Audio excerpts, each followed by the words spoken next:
Anyone else have anything else you'd like to talk about?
Saki's gonna take off her wig and show you.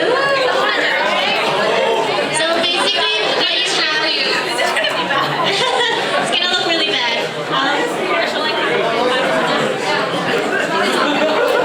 So if you have a lot of hair, there are different types of wig caps. They're kind of like, you know those swimming caps that you wear to protect your hair in the pool? It kind of looks like that, but there are different kinds. So I think. Also, as you can see, she has braids right now, and that's actually a really good way of keeping all your hair together and in a more like tight form, so that you have less hair to stuff in. Especially if you have layers, it's a really good idea to braid it, especially French braids. Also, braids are really good for helping keeping pins in place. So bobby pins and the wig pins, they're really good for to catch the hair. Actually, we don't recommend using bobby pins to keep wigs on because, from experience, it doesn't actually work very well. So if you can, get hairpins. Wig hairpins. They're called wig pins in the cosplay world. They're called hairpins in the styling world. So you know, they're at the dollar store. You'll find them. Okay, so there's the wig caps. Girl has, she made herself. You can set up a pantyhose. Make it. tie knots, and then I can use the side. Yeah, it's good if your head is a bit bigger. I find these to be. They're more comfortable. Yeah, I find these to be more comfortable because I have a big head. So I find the mesh ones to be too tight for my head, so I like to use these. I use the mesh ones, but I mean, I have a small head, I guess.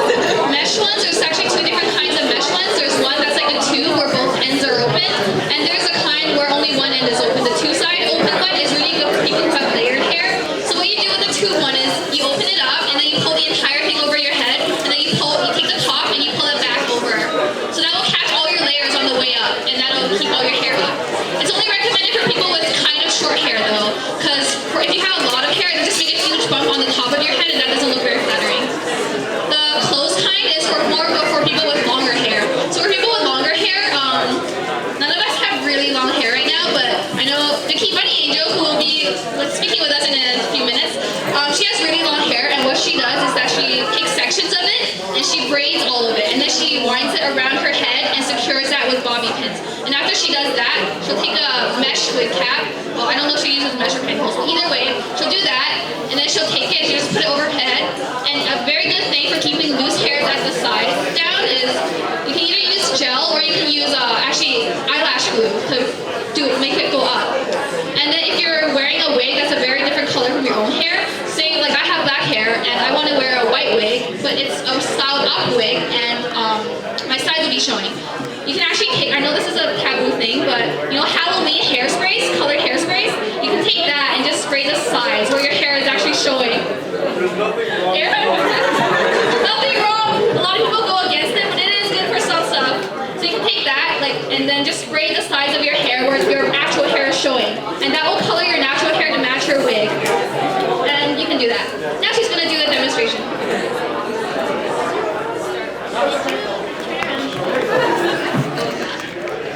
Okay, I'm going to narrate this for them. So try to put your braid on the side of your head. If you hold your braids at the back, then when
nowadays they come with the